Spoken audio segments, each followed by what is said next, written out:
বাংলাদেশে যদি এই মুহূর্তে নির্বাচন অনুষ্ঠান হয়, সেই নির্বাচনে কোন দলকে আপনি রাষ্ট্র ক্ষমতায় দেখতে চান? ঠিক এমন একটি জরিপে প্রশ্ন দিয়েছিলাম আমি 2 সপ্তাহ আগে। সেই জরিপে যেই রেজাল্ট পেয়েছি সেটা একেবারে শকিং, কারণ 80% উপরে মানুষ চাইছেন আগামী রাষ্ট্র ক্ষমতায় আওয়ামী লীগকে। যে আওয়ামী লীগ 5ই আগস্ট বাংলাদেশ থেকে একেবারে বিতাড়িত হয়ে গেছে বলা যায়, যে আওয়ামী লীগের রাস্তায় আমরা কোনো ধরনের জনসভা করতে দেখছি না, মিছিলও যদি তারা করে খন্ড খন্ড মিছিল, কয়েকজন মাত্র মানুষ।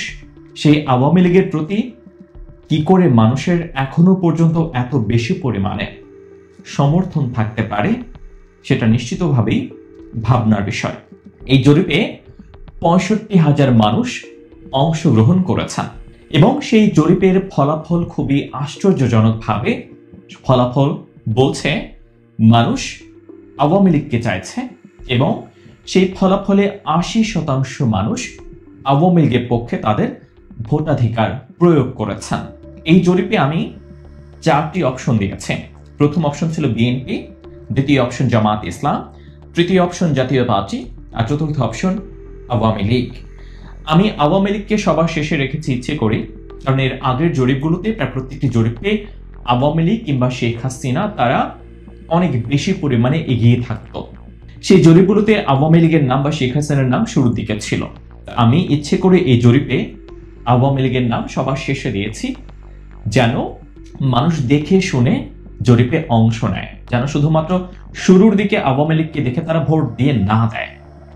কিন্তু 65,000 মানুষের এই জরিপে 80% মানুষ আওয়ামী লীগকে আবারও বাংলাদেশের রাষ্ট্র ক্ষমতায় চাইছেন। এই মুহূর্তে নির্বাচন হলে তারা আওয়ামী লীগকে ভোট দিতে চান। অবাক করা বিষয় হচ্ছে, এই জরিপ আমাকে অবাক করেছে আওয়ামী লীগের বেশি ভোট সেটার জন্য যতটুকু না অবাক করেছে, তার চাইতে বেশি আমি অবাক হয়েছে এই জরিপে বিএনপিকে হারিয়ে দ্বিতীয় অবস্থানে রয়েছে জামাত ইসলাম, এই যেটা আমাকে খুব বেশি পরিমাণে সারপ্রাইজও করেছে। যদিও তাদের মধ্যে হাড্ডাহাড্ডি লড়াই আমি দেখেছি, কিন্তু বিএনপিকে হারিয়ে জামাত ইসলাম কি করে দ্বিতীয় অবস্থানে এলো? বিএনপি গত 1.5 দশক ধরে, একই রকম ভাবে জামাত ইসলামও 1.5 দশক ধরে আওয়ামী লীগের দমন পীড়নের শিকার হয়েছে। জামাত ইসলামের শীর্ষ নেতারা তারা ফাঁসির দড়িতে ঝুলেছেন মানবতা বিরোধী অপরাধে 1971 সালে। সেই বিচার নিয়ে এখন নানান ধরনের প্রশ্ন উঠেছে। যখন বিচার চলছিল তখনও নানান ধরনের প্রশ্ন উঠেছিল, গণজাগরণ মঞ্চ, অনেক কিছু আমরা দেখেছি। জামাত ইসলাম এবং বিএনপি নিঃসন্দেহে একটি বড় রাজনৈতিক দল।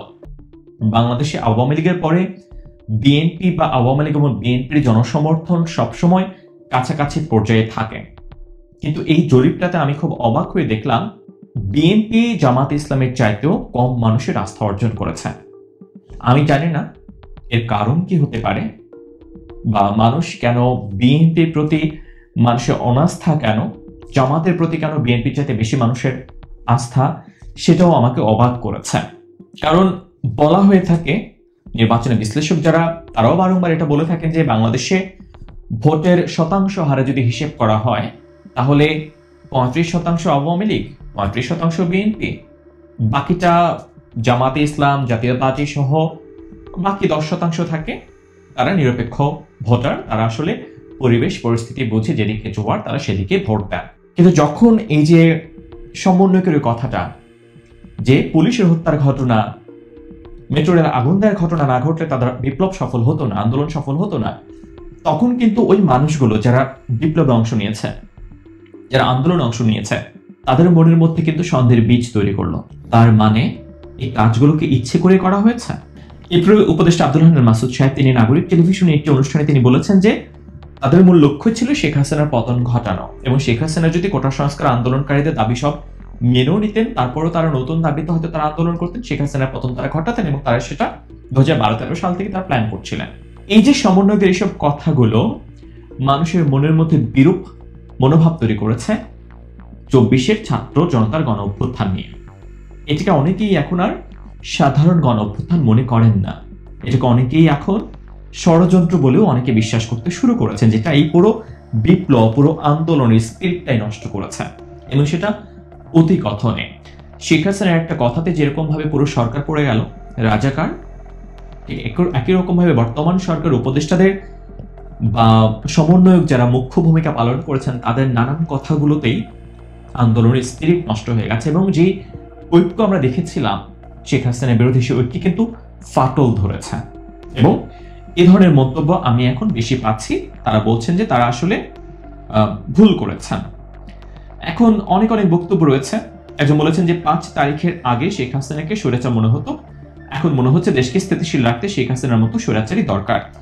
আবার বলেছেন যে আওয়ামী লীগকে আগে পছন্দ করতাম না, কিন্তু এখন দেখছি আওয়ামী লীগ ভালো ছিল, তাই আওয়ামী লীগকে ভোট দেব।